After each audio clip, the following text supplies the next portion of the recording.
जय श्री कृष्णा। राधे राधे भक्त जैनों, अगर आप लोग शनि भगवान को कृपा पाना चाहते हैं तो शनिवार के दिन कौआ पंछी कूते को भोजन दो। कौआ का दाना दो, रोटी दो, पंछी के रोटी दो, गौ माता को भोजन कराओ, उन्हें चारा खिलाओ। अगर शनि भगवान का आप लोग वो कृपा पाना चाहते हैं तो ये सब करना पड़ेगा शनिवार के दिन, क्योंकि शनि भगवान कूते और कौआ का भोजन देने से बहुत प्रसन्न होते हैं।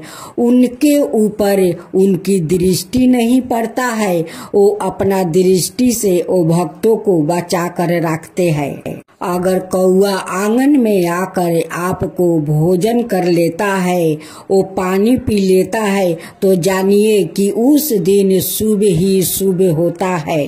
अगर कौआ छत के ऊपर बैठकर वो मीठे मीठे बोलते हैं तो जानिए कि आज के दिन बहुत शुभ होने वाला है। एक दिन जब रावण सीता माता को हर कर ले गए थे लंका में, तो कौआ महाराज उनकी सामने बोल रहे थे। तब इन सीता माता उस कौआ से कहती है कि हे कौआ महाराज, उचरिए तो श्री राम जी आएंगे, मुझे रक्षा करेंगे, इस लंका से ले जाएंगे।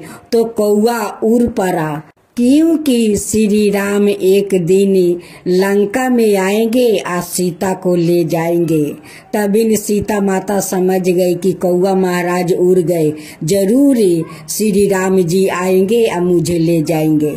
इसलिए कौआ शुभ होता है, उनकी सगुन लोग उचरवाते हैं। अगर उड़ जाते हैं तो वो लोग कहते हैं कि आज जरूर घर में मेहमान कोई आएगा। भगवान की व्रत कथा। एक समय की बात है कि 9 ग्रहों के बीच श्रेष्ठ को लेकर विवाद हो गया।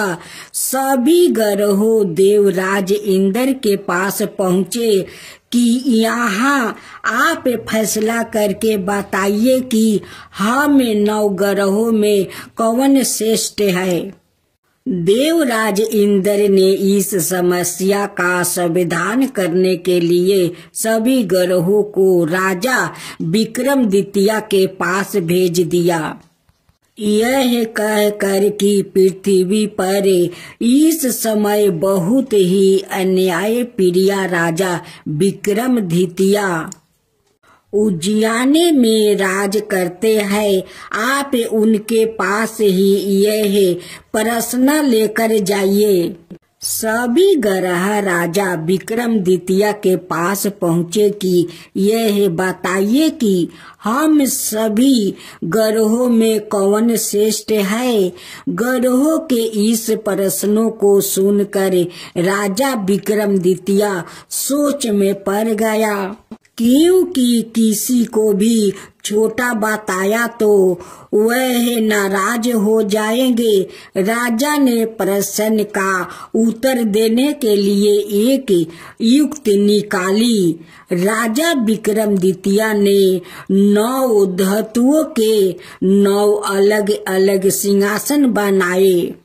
सभी ग्रहों को इन पर बैठने के लिए कहा और साथ ही यह भी बताया कि जो अंत में बैठेगा वो छोटा होगा। सबसे अंत में लोहे का सिंहासन होने के कारण शनि देव सबसे अंत में बैठ पाया। शनि देव को लगा कि राजा विक्रमादित्य ने उनके साथ छल किया है और वो क्रोधित हो गया। विक्रमादित्य की 7.5 आई तो एक दिन शनि महाराज घोड़े के व्यापारी बनकर विक्रमादित्य के पास आए। राजा विक्रमादित्य ने एक घोड़ा पसंद किया और उस पर सवार हो गया। यही पर विक्रमादित्य शनि के फेर में फंस गया घोड़ा राजा विक्रमादित्य को घने जंगलों में ले जाकर गायब हो गया। राजा विक्रमादित्य भटकते हुए एक नगर में पहुँचे। वहाँ एक सेठ की दुकान पर राजा ने जल पिया और विश्राम करने लगे। संध्या बस उस दिन सेठ की अच्छी कमाई हुई। सेठ को लगा कि यह व्याकित उसके लिए भाग्यशाली है और उस पर दया करके अपने साथ घर ले आया। जब सेठानी भोजन लगा रही थी तब अचानक राजा ने देखा कि सामने की दीवार पर खूंटी में हार लटक रहा है जिसे दीवार निगलता जा रहा है। सेठ को लगा कि खूंटी पर लटकाता हार इसे अपरिचित ने चुराया है, तो उसे हार के बारे में पूछने लगा। राजा विक्रमादित्य ने अपनी असली परिचय छुपा लिया था और खुद को बीका नाम का उजियाने निवासी बताया था। इसलिए सेठ को जब बीका ने बताया कि हार दीवार निगल गया है तो उसे यकीन नहीं हुआ और उसने राजा से हार चोरी की शिकायत कर दिया। राजा ने विक्रमादित्य से हार के बारे में जानना चाहा तो उसे बताया कि उसके देखते ही देखते खूंटी ने हार को निगल लिया था। इस बात पर राजा क्रोधित हो गया और उन्होंने चोरी करने के अपराध में विक्रमादित्य के हाथ पैर कटवाने का आदेश दे दिया। राजा विक्रमादित्य के हाथ पैर कटवा कर उन्होंने नगर की सड़क पर छोड़वा दिया गया। कुछ दिन बाद एक तेली उसे उठाकर अपने घर ले गया और उसे अपने केलू पर बैठा दिया। राजा आवाज देकर बैलों को हाँकता रहा। इस तरह तेली का बैल चलता रहा और राजा को भोजन मिलता रहा। शनि के प्रकोप की 7.5 पूरी होने पर बरस ऋतु प्रारंभ हुई। राजा विक्रमादित्य एक रात में मल्हार गा रहे थे कि तभी नगर के राजा की लड़की राजकुमारी मोहिनी रथ पर सवार उसे तेली के घर के पास से गुजर रही थी। उसने मेघ मल्हार राग सुना तो वो मोहित हो गई। राजकुमारी ने दासी को भेजकर गाने वाले को बुला लाने के लिए कहा। दासी ने लौट कर राजकुमारी को अपंक राजा के बारे में सब कुछ विस्तार से बता दिया। राजकुमारी अपाहिज राजा से इस तरह प्रभावित हुई थी कि उसने मन ही मन यह निश्चय कर लिया कि वो अपाहिज राजा से ही विवाह करेगी। राजकुमारी ने अपने माता पिता से जब यह बात बताई तो वो सब ही यह बात जानकर हैरान रह गया। रानी ने मोहिनी को समझाया, बेटी तुम्हारे भाग्य में तो किसी राजकुमार की रानी होना लिखा है। ऐसे में तुम उस अपाहिज से विवाह करके अपने पैर पर कुल्हाड़ी क्यों मार रही है। राजकुमारी तो मन में ठान चुकी थी, अपनी जिद नहीं छोड़ी। अपनी जिद पूरी करने के लिए उसने भोजन करना छोड़ दिया। और प्राण त्याग देने का निश्चय कर लिया। आखिर राजा रानी को विवश होकर अपंग विक्रमादित्य से राजकुमारी का विवाह करवाना पड़ा। विवाह के बाद राजा विक्रमादित्य और राजकुमारी तेली के घर में रहने लगे। उसी रात सपने में शनि देव ने राजा से कहा, राजा तुमने मेरा परपोक देख लिया। मैंने तुम्हें अपना अपमान का दंड दे दिया है। राजा ने शनि देव से क्षमा करने को कहा और प्रार्थना की, हे शनि देव, आपने जितना दुख मुझे दिया है अन्याय किसी को ना देना। शनि देव ने कुछ सोच कर कहा, राजा मैं तुम्हारी प्रार्थना स्वीकार करता हूँ। जो कोई स्त्री पुरुष मेरी पूजा करेगा, शनिवार को व्रत करके मेरी व्रत कथा सुनेगा, उस पर हमेशा मेरी अनुकंपा बनी रहेगी। प्रातः काल राजा विक्रमादित्य की नींद खुली तो अपने हाथ पांव देखकर राजा को बहुत खुशी हुई। उसने मन ही मन शनि देव को प्रणाम किया। राजकुमारी भी राजा के हाथ पैर सही सलामत देखकर में डूब गई। तब राजा विक्रमादित्य ने अपना परिचय देते हुए शनि देव के परपोक की सारी कहानी सुनाई। सेठ को जब इस बात का पता चला तो दौड़ता हुआ तेली के घर पहुंचा और राजा के चरणों में गिर कर क्षमा मांगने लगा। राजा ने उसे क्षमा कर दिया, क्योंकि यह सब तो शनि देव के परपोक के कारण हुआ था। सेठ राजा को अपने घर ले गया और उसे भोजन कराया। भोजन करते समय वहाँ एक आश्चर्यजनक घटना घटी। सबके देखते देखते उस खूंटी ने हार उगील दिया। सेठ जी ने अपनी बेटी का विवाह भी राजा के साथ कर दिया और बहुत से स्वर्ण आभूषण धन आदि देकर राजा को विदा किया। राजा विक्रमादित्य राजकुमारी मोहिनी और सेठ की बेटी के साथ उजियाने पहुँचे तो नगरवासियों ने हर्ष से पूर्वक नगर की सीमा पर ही उनका स्वागत किया। अगले दिन राजा विक्रमादित्य ने पूरे राज्य में घोषणा करवाई कि शनि देव सभी ग्रहों में श्रेष्ठ है। सभी नगरवासियों शनि देव का व्रत करे और शनिवार को शनि की पूजा करे और शनि व्रत की कथा सुने। राजा विक्रमादित्य की घोषणा से शनि देव बहुत प्रसन्न हुआ। शनिवार का व्रत करने के और व्रत कथा सुनने के कारण सभी लोग की मनोकामनाएं पूरी होने लगी।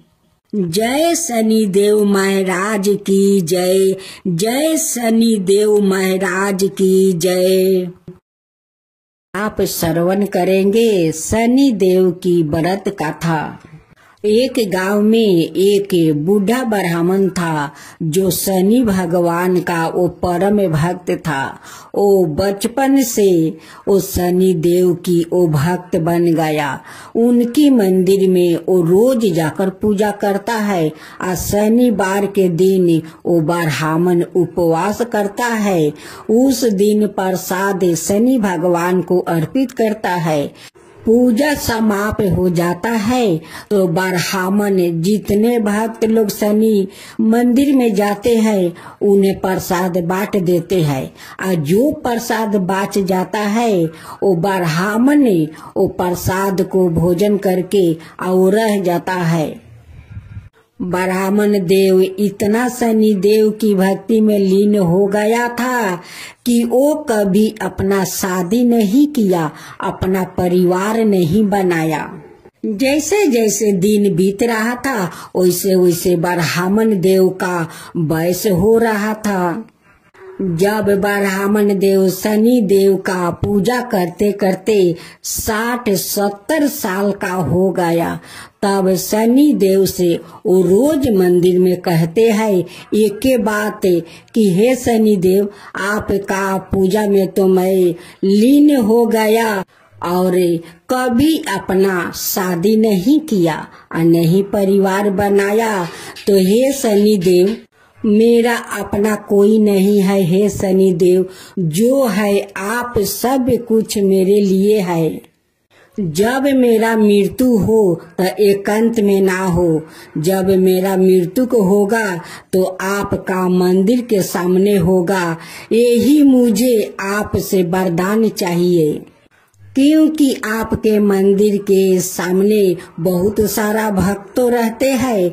मैं चाहता हूँ कि मेरा मृत्यु हो तो आपका सारे भक्तों के सामने हो, ताकि आपका सारे भक्तों को मैं दर्शन करके अपना प्राण त्यागूं।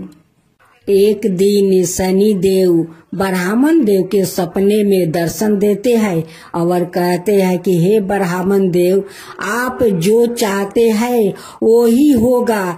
जैसा आप चाहते हैं कि मेरे भक्त के सामने आपका मृत्यु हो वैसा ही होगा। हे ब्राह्मण देव, और एक मैं वचन देता हूँ कि मेरा सेवा आपका यम दूत भी आकर आपको प्राण नहीं लेकर जाएंगे। जब तक मैं हुक्म ना दूं, यम राज का दूत भी आकर आपको नहीं ले जा पाएगा। ब्राह्मण देव का जब सपना टूटा तब कहने लगे कि हे शनि देव, आप तो साक्षात शनि देव है। आप तो सभिन का पिता है, सभिन को दाता है। आपका हुक्म बाहर कोई कुछ नहीं कर सकता है। फिर ब्राह्मण देव दूसरे दिन शनि देव का मंदिर में जाते हैं, वहाँ पर पूजा पाठ करते हैं। अब पूजा समाप्त होने पर सभी भक्तों में प्रसाद बांटते हैं और जो बच जाता है वो खुद भोजन कर लेते हैं। करने के बाद शनि देव के सामने बैठकर ब्राह्मण देव कहते हैं कि हे शनि देव, आप तो सपने में दर्शन दिया था, लेकिन मैं चाहता हूँ कि आप मुझे आकर साक्षात मुझे दर्शन दीजिए, ताकि आपका दर्शन से मैं धन्य हो जाऊं और आपका वैकुंठ में मैं जाकर शरण लूं। शनि देव ब्राह्मण देव को साक्षात दर्शन देते हैं। ब्राह्मण देखकर धन हो गया। वो बार बार हाथ जोड़कर अपना सर उनकी चरण में वो बार बार टीक रहा था। शनि देव उनकी श्रद्धा भक्ति देखकर कहते हैं कि हे ब्राह्मण देव, आपका तो वयस 70 पार हो गया है। अब आप कुछ दिन का मेहमान है। आप देखिए, इस पीपल के पास आकर दीप जलाकर यही पर रहिएगा, क्योंकि मैं इस पीपल में वास करता हूँ। जो मनुष्य इस पीपल के जड़ में दीप जलाकर मेरा परिक्रमा करता है, उन पर मैं प्रसन्न होता हूँ और उनका वैकुंठ धाम का प्राप्ति भी होता है। हे ब्राह्मण देव, आप दीप जलाकर इस पीपल का वृक्ष को परिक्रमा कीजिए, या तो 3 बार या तो 7 बार, ताकि आपका प्राण मेरे सामने निकल जाएगा और आपका वैकुंठ धाम मिल जाएगा। जैसे जैसे दिन बीत रहा था वैसे वैसे ब्राह्मण का और ज्यादा वयस हो रहा था। एक दिन ब्राह्मण देव का थोड़ा तबीयत खराब लग रहा था। ब्राह्मण देव जाकर सो गए। वैसे ही यमराज का दूत आया और कहने लगा कि ब्राह्मण देव, आपको जाने का समय हो गया है, चलो मेरे साथ है। ब्राह्मण देव कहते हैं कि आपके साथ मैं कैसे जा सकता हूँ? शनि भगवान तो मुझे वचन दिया है कि मेरा मृत्यु को होगा तो उनकी सामने होगा और उस पीपल का वृक्ष के पास होगा। आप मुझे कैसे ले जा सकते हैं? वो शनि भगवान को ब्राह्मण देव पुकारा और शनि भगवान दौड़े चले गए और यमदूत से कहा कि देख भाई, तू ये भक्त को नहीं ले जा सकता है। वो मुझसे वचन लिया है और मैं उसे वचन दिया है कि उसका मृत्यु होगा तो मेरा सामने होगा। तुम ब्राह्मण को नहीं ले जा सकता है, तुम लौट जाओ। दूत कहता है कि शनि देव, मुझे तो यम राजा भेजा है कि जाओ उस ब्राह्मण को ले आओ। अगर मैं खाली हाथ जाऊंगा तो उन्हें क्या मैं जवाब दूंगा? शनि देव कहते हैं कि जाकर अपना राजा से कह देना कि शनि का हुक्म बगैर कोई उसका प्राण नहीं ले जा सकता है। दूत परलोक लौट गया। अब ब्राह्मण देव दूसरा दिन पीपल के पास आकर दीप जलाकर वहाँ पर वो बैठते हैं। वैसे उनकी प्राण वहीं पर निकल जाता है। सारे भक्त में हाहाकार मच गया कि ब्राह्मण देव का मृत्यु हो गया, ब्राह्मण देव को मृत्यु हो गया। देखो ब्राह्मण देव कैसे इस पीपल के वृक्ष के पास जाकर दीप जलाया और परिक्रमा किया। परिक्रमा करते हुए ब्राह्मण देव का प्राण कितना अच्छे से निकल गया। कोई दुख नहीं पहुंचा, कोई कष्ट नहीं हुआ। ब्राह्मण देव का शनि वैकुंठ मिल गया। हे शनि देव, जैसे आप उस ब्राह्मण पर कृपा किया वैसा ही सफर करना। जो आपका कथा कहे, जो सुने, जो हुंकार भरे, उन सब का ऊपर वैसा ही कृपा कीजिए। हे शनि देव, वैसा ही कृपा कीजिए, सब पर कृपा कीजिए। जय शनि देव, जय शनि देव। ये आप सभी सुनेंगे शनिवार की व्रत कथा।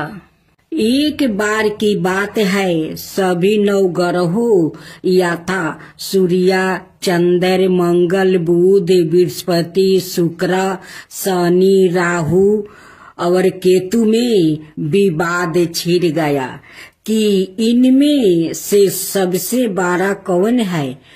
एक समय स्वर्ग लोक में सबसे बड़ा कौन के प्रश्न को लेकर सभी देवताओं में वाद विवाद प्रारंभ हुआ और फिर परस्पर भयंकर युद्ध की स्थिति बन गई। सभी देवता देवराज इंद्र के पास पहुँचे और बोले, हे देवराज, आपको निर्णय करना होगा कि 9 ग्रहों में सबसे बड़ा कौन है। देवताओं का प्रश्न सुनकर देवराज इंद्र उलझन में पड़ गया और कुछ देर सोच कर बोले, हे देवगणों, मैं इस प्रश्न का उत्तर देने में असमर्थ हूँ। पृथ्वी लोक में उज्जैनी नगरी में राजा विक्रमादित्य का राज्य है।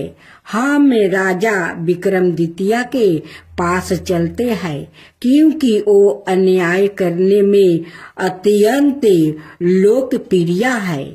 उनके सिंहासन में अवश्य ही कोई जादू है कि इस पर बैठकर राजा विक्रमादित्य दूध का दूध और पानी का पानी अलग करने का निर्णय करते हैं।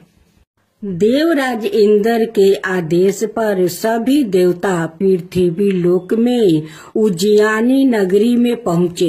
देवताओं के आगमन का समाचार सुनकर सवाए राजा विक्रमादित्य ने उनका स्वागत किया। महल में पहुंचकर जब देवताओं ने उनसे अपना प्रश्न पूछा तो राजा विक्रमादित्य भी कुछ देर के लिए परेशान हो उठे, क्योंकि सभी देवता अपनी अपनी शक्तियों के कारण महान शक्तिशाली है। किसी को भी छोटा या बड़ा कह देने से उनके क्रोध के प्रकोप से भयंकर हानि पहुंच सकती थी। तभी राजा विक्रमादित्य को एक उपाय सूझा और उन्होंने विभिन्न धातुओं स्वर्ण, रजत, कांसा, तांबा, सीसा, रंगा, जस्ता, अब्रक, लोहे के 9 आसन बनवाया। धातुओं के गुणों के अनुसार सभी आसनों को एक दूसरे के पीछे रखवा कर उन्होंने देवताओं को अपने अपने सिंहासन पर बैठने को कहा। सब देवताओं के बैठने के बाद राजा विक्रमादित्य ने कहा, आपका निर्णय तो सवाए हो गया है। जो सबसे पहले सिंहासन पर विराजमान है वही सबसे बड़ा है। राजा विक्रमादित्य के निर्णय को सुनकर शनि देव ने सबसे पीछे आसन पर बैठने के कारण अपने को छोटा जानकर क्रोधित होकर कहा, राजन, तुमने मुझे सबसे पीछे बैठाकर मेरा अपमान किया है। तुम मेरी शक्तियों से पराजित नहीं हो। मैं तुम्हारा सर्वनाश कर दूंगा। सूर्य एक राशि पर 1 महीने, चंद्रमा 2.25 दिन, मंगल 1.5 महीने, बुध और शुक्र 1 महीने, बृहस्पति 13 महीने रहते हैं, लेकिन मैं किसी राशि पर 7.5 बरस रहता हूँ। बड़े बड़े देवताओं को मैंने अपने परपोक से पीड़ित किया है। राम को 7.5 के कारण ही वन में जाकर रहना पड़ा और रावण को 7.5 के कारण ही युद्ध में मृत्यु का शिकार बनना पड़ा। उसके वंश का सर्वनाश हो गया। राजा, अब तू भी मेरे परपोक से नहीं बच सकता। राजा विक्रमादित्य शनि देवता के परपोक से थोड़ा भयभीत तो हुआ, लेकिन उन्होंने मन में विचार किया, मेरे भाग्य में जो लिखा होगा ज्यादा से ज्यादा वही तो होगा। फिर शनि के परपोक से भयभीत होने की आवश्यकता क्यों है। उसके बाद अनाए ग्रहों के देवता तो प्रसन्नता के साथ वहां से चला गया, लेकिन शनि देव बड़े क्रोध के साथ वहां से विदा हुआ। राजा विक्रमादित्य पहले की तरह ही अन्याय करते रहे। उनके राज्य में सभी स्त्री पुरुष बहुत आनंद से जीवन यापन कर रहे थे। कुछ दिन ऐसे ही बीत गया। उधर शनि देवता अपने अपमान को भूले नहीं थे। विक्रमादित्य से बदला लेने के लिए एक दिन शनि देव ने घोड़े का व्यापारी का रूप धारण किया और बहुत से घोड़ा के साथ उज्जैनी नगरी में पहुंच गया। राजा विक्रमादित्य ने राज्य में किसी घोड़े के व्यापारी के आने का समाचार सुना तो अपने अश्वपाल को कुछ घोड़े खरीदने के लिए भेजा। अश्वपाल ने वहां जाकर घोड़ा को देखा तो बहुत खुश हुआ, लेकिन घोड़ा का मूल्य सुनकर उसे बहुत हैरानी हुई। घोड़े बहुत कीमती थे। अश्वपाल ने जब वापस लौटकर इस संबंध में बताया तो राजा ने सवाई आकर एक सुंदर और शक्तिशाली घोड़े को पसंद किया। घोड़ा की चाल देखने के लिए राजा उस घोड़े पर सवार हुआ तो वो घोड़ा बिजली की गति से दौड़ पड़ा। तेजी से दौड़ता हुआ घोड़ा राजा को दूर एक जंगल में ले गया और फिर राजा को वहां गिराकर जंगल में कहीं गायब हो गया। राजा अपने नगर को लौटने के लिए जंगल में भटकने लगा, लेकिन उसे लौटने का कोई रास्ता नहीं मिला। राजा को भूख प्यास लग आई। बहुत घूमने पर उसे एक चरवाह मिला। राजा ने उसे पानी मांगा। पानी पीकर राजा ने उस चरवाह को अपनी औंठी दे दिया। फिर उसे रास्ता पूछकर वो जंगल से बाहर निकलकर पास के नगर में पहुंचा। राजा ने एक सेठ की दुकान पर बैठकर कुछ देर आराम किया। उसे सेठ ने राजा से बातचीत की तो राजा ने उसे बताया कि मैं उज्जैनी नगरी से आया हूँ।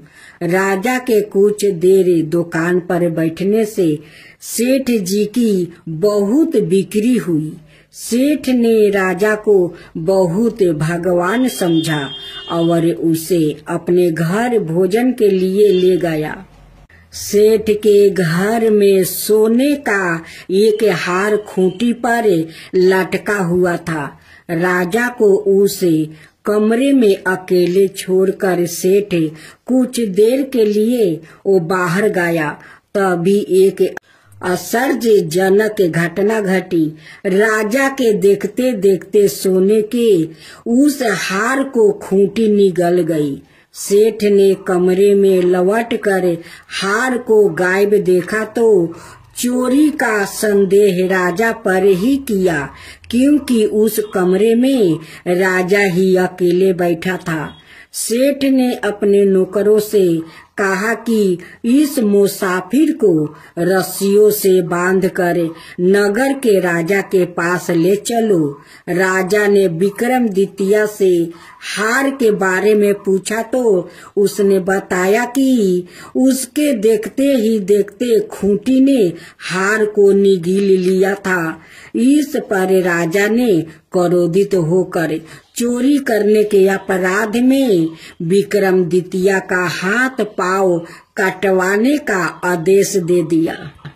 राजा विक्रमादित्य के हाथ पांव कटवा कर उसे नगर की सड़क पर छोड़ दिया गया। कुछ दिन बाद एक तेली उसे उठाकर अपने घर ले गया और उसे अपने केलू पर बैठा दिया। राजा आवाज देकर बैलों को हाँकता रहा। इस तरह तेली का बैल चलता रहा और राजा को भोजन मिलता रहा। शनि के प्रकोप की 7.5 पूरी होने पर बरस ऋतु प्रारंभ हुआ। राजा विक्रमादित्य एक रात मेघ मल्हार गा रहा था कि तभी नगर के राजा की लड़की राजकुमारी मोहिनी रथ पर सवार उस तेली के घर के पास से गुजरी। उसने मेघ मल्हार सुना तो उसे बहुत अच्छा लगा और दासी को भेजकर गाने वाले को बुला लाने को कहा। दासी ने लौट कर राजकुमारी को अपंग राजा के बारे में सब कुछ बता दिया।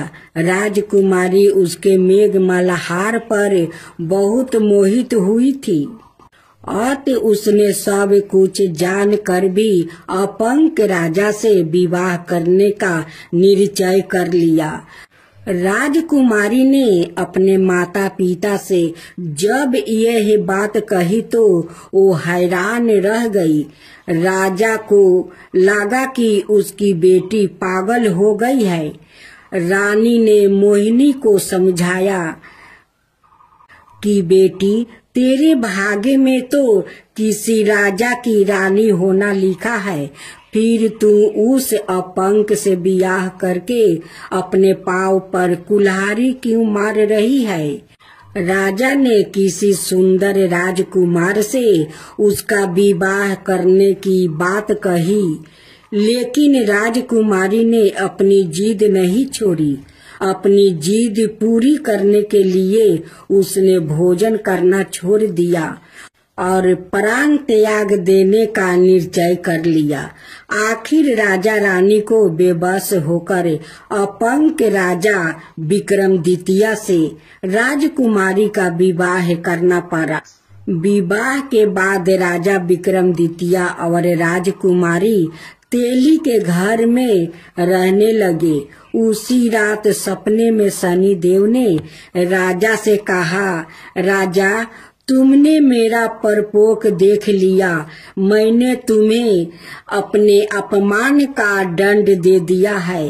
राजा ने शनि देव से क्षमा करने को कहा और प्रार्थना की, हे शनि देव, आपने जितना दुख मुझे दिया है अनाय किसी को ना देना। शनि देव ने कुछ सोचते हुए कहा, राजा, मैं तेरी प्रार्थना स्वीकार करता हूँ। जो कोई स्त्री पुरुष मेरी पूजा करेगा, शनिवार को व्रत करके मेरी कथा सुनेगा, उस पर मेरी अनुकंपा बनी रहेगी, उससे कोई दुख नहीं होगा। शनिवार को व्रत करने और चिंटियों को आटा डालने से मनुष्य की सभी मनोकामना पूरी होगी। प्रात काल राजा विक्रमादित्य की नींद खुली तो अपने हाथ पांव देखकर राजा को बहुत खुश हुआ। उसने मन ही मन शनिदेव को प्रणाम किया। राजकुमारी भी राजा के हाथ पांव सही सलामत देखकर आश्चर्य में डूब गई। तब राजा विक्रमादित्य ने अपना परिचय देते हुए शनिदेव के परपोक की सारी कहानी कह सुनाई। सेठ को जब इस बात का पता चला तो दौड़ता हुआ तेली के घर पहुंचा और राजा के चरणों में गिरकर क्षमा मांगने लगा। राजा ने उसे क्षमा कर दिया, क्योंकि यह सब तो शनिदेव के परपोक के कारण हुआ था। सेठ राजा को अपने घर ले गया और उसे भोजन करवाया। भोजन करते समय वहाँ एक आश्चर्यजनक घटना घटी। सबके देखते देखते उस खूंटी ने वो हार को उगील दिया।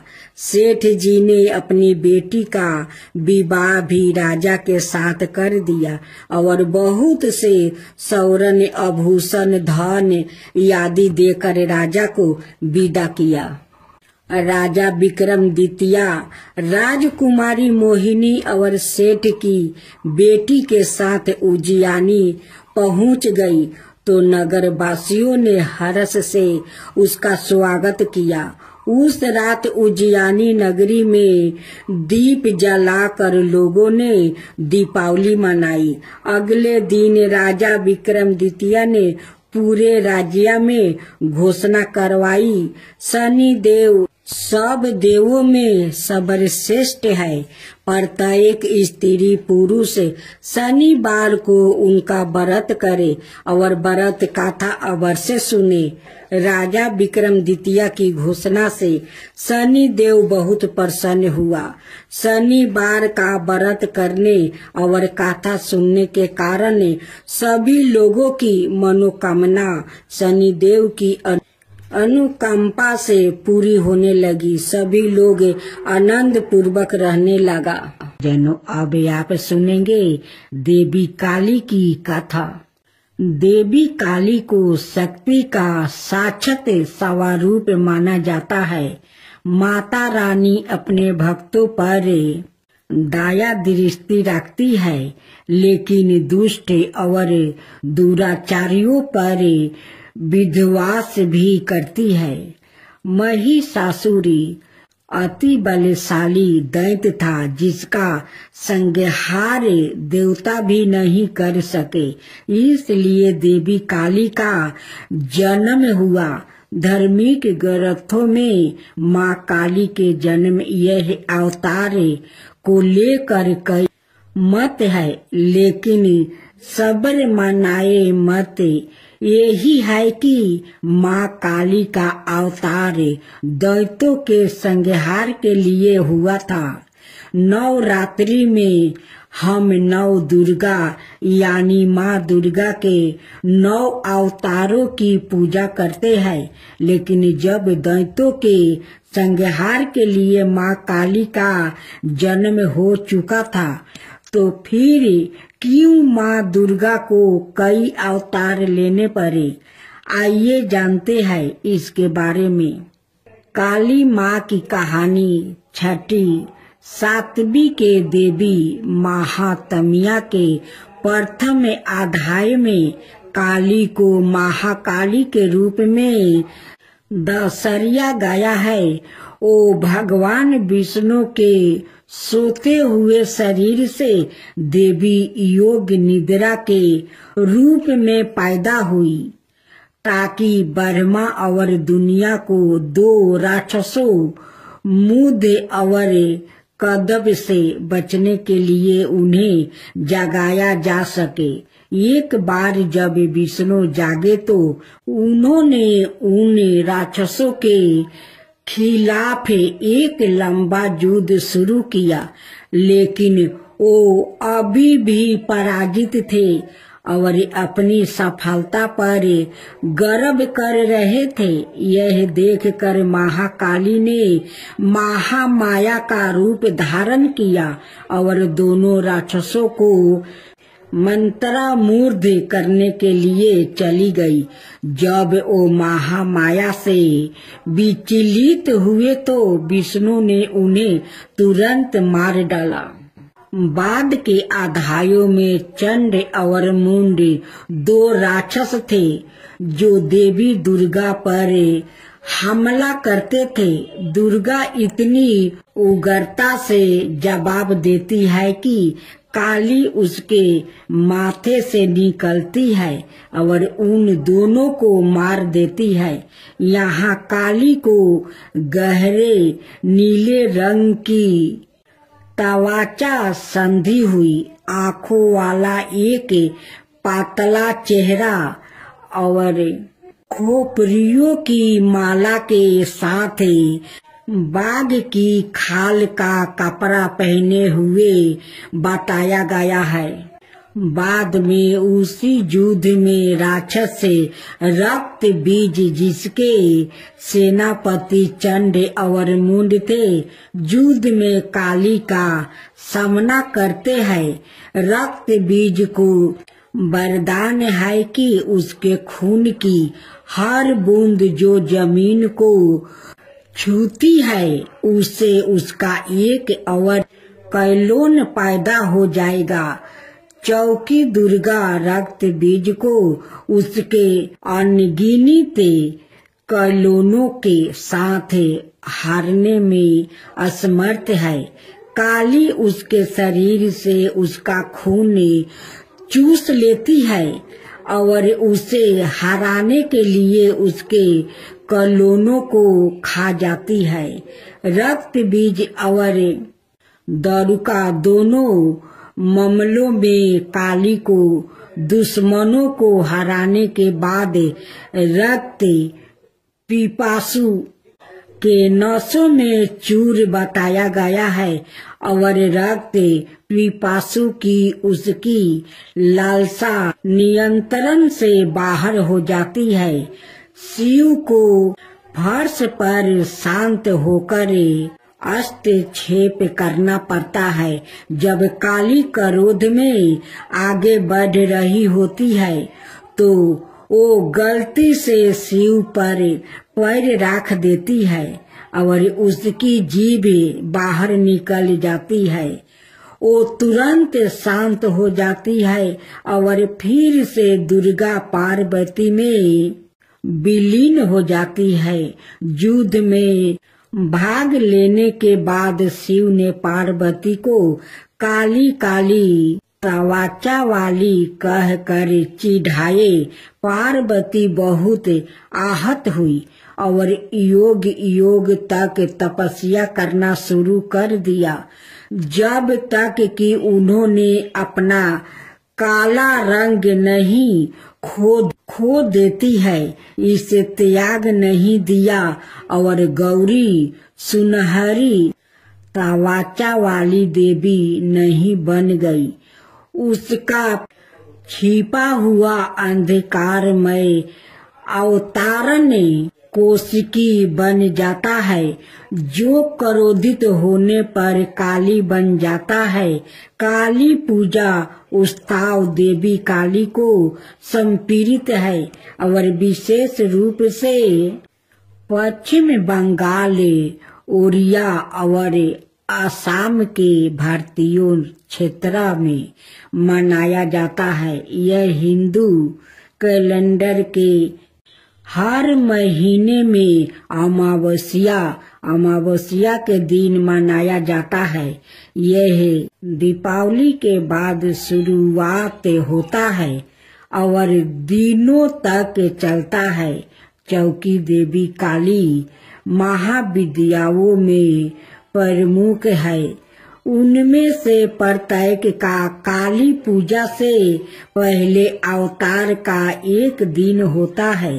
काली माँ को फलों का प्रसाद बंगाल में खिचड़ी भोग के साथ निरामिष अर्थात बिना प्याज या लहसुन का मटन, मछली, करी, पायस, मिठाई और भाजा गहरे तेले हुए पकौड़े चढ़ाया जाता है। कुछ स्थानों पर प्रसाद के रूप में शराब भी चढ़ाई जाती है।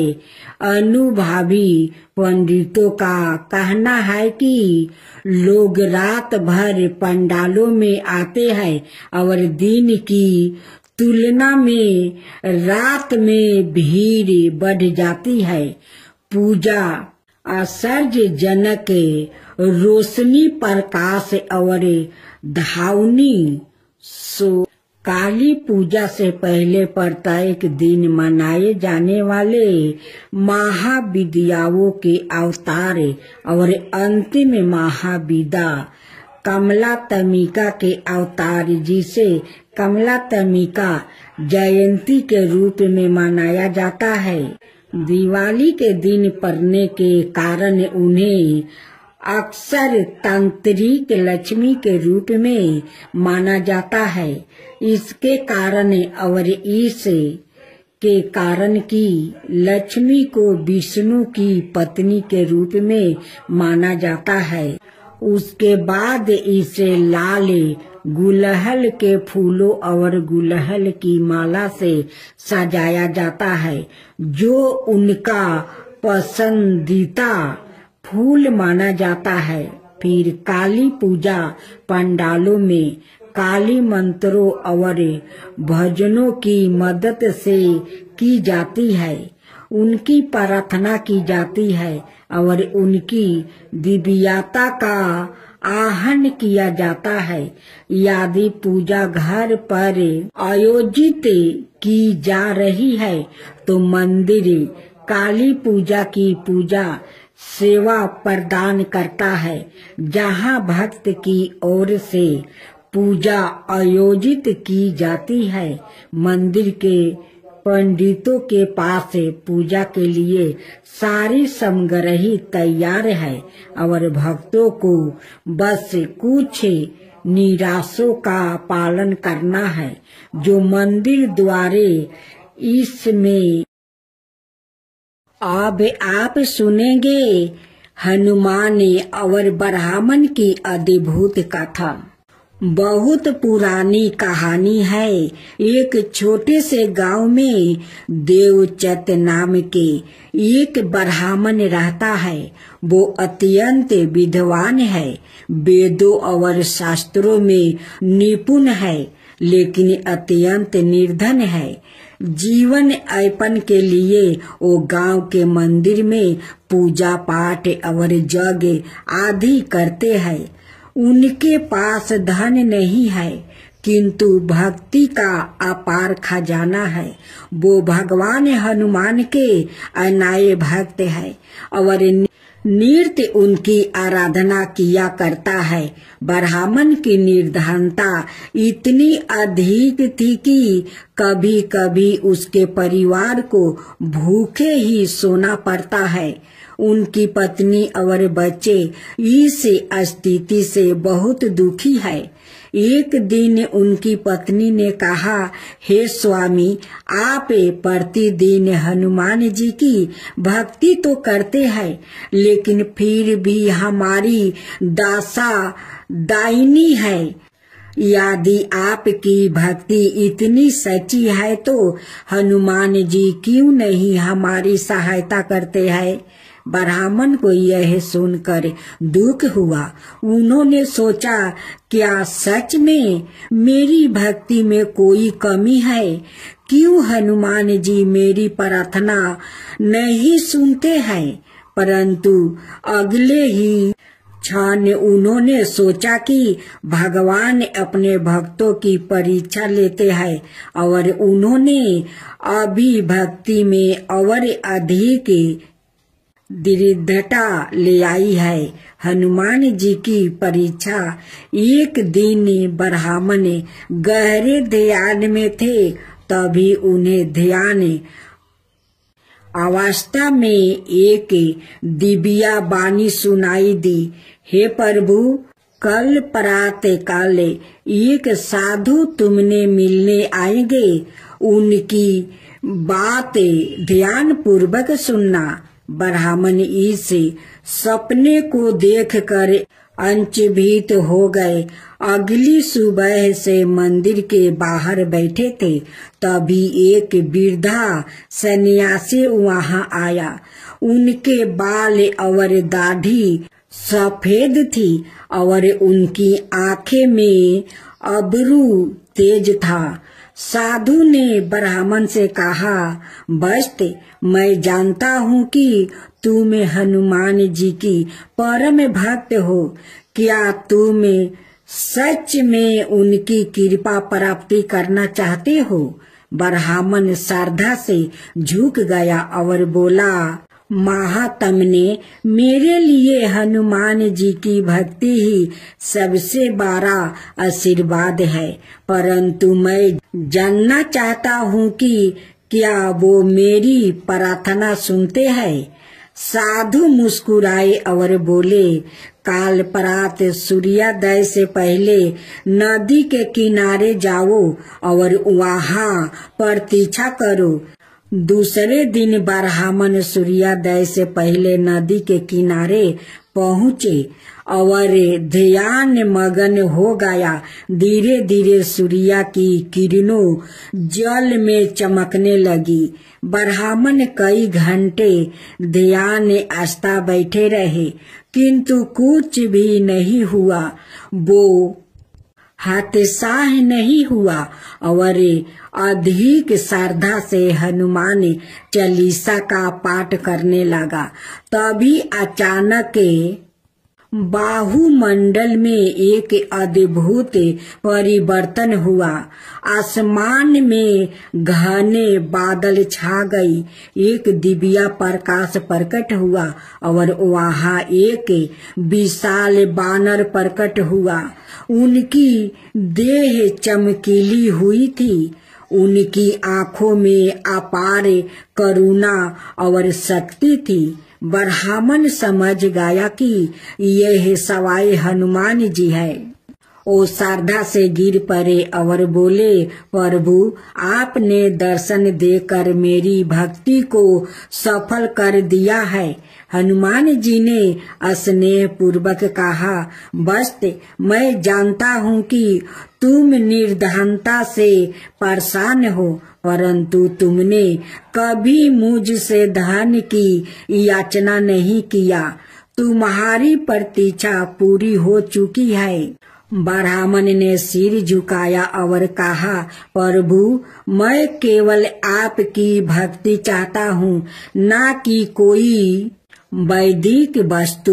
हनुमान जी ने प्रसन्न होकर कहा, फिर भी तुम्हारे परिवार की सुख संपत्ति के लिए मैं तुम्हें एक आशीर्वाद देता हूँ। इस गांव के पास एक पुराना मंदिर है, उसके नीचे एक गुप्त खजाना गाड़ा हुआ है।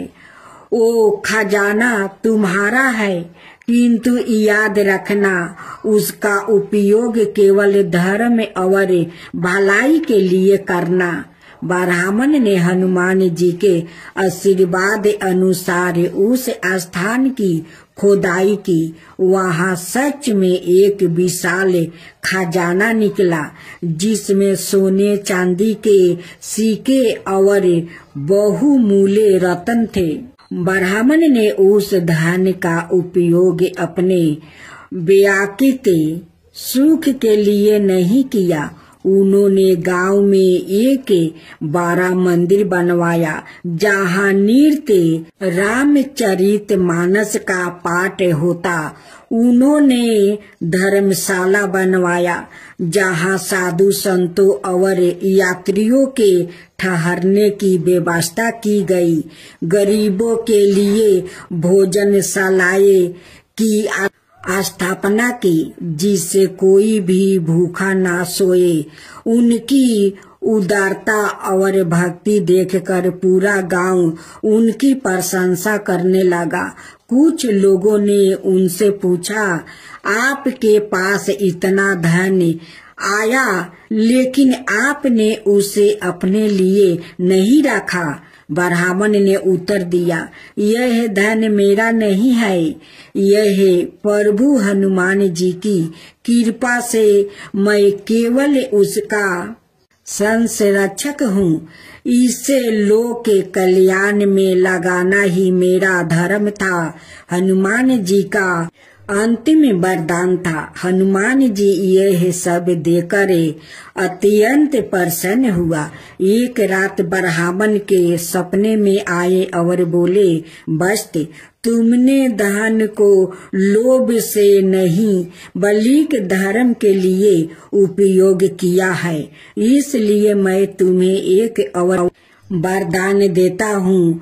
तुम्हारा परिवार कभी भी अन्न धन से वंचित नहीं रहेगा, और जब तक यह संसार रहेगा लोग तुम्हारा पुण्य कार्यों को याद करेंगे। ब्राह्मण ने श्रद्धा से हनुमान जी को प्रणाम किया। उनके जीवन की सभी कठिनाइयां समाप्त हो गई। बोलो हनुमान जी की जय, हनुमान जी की जय।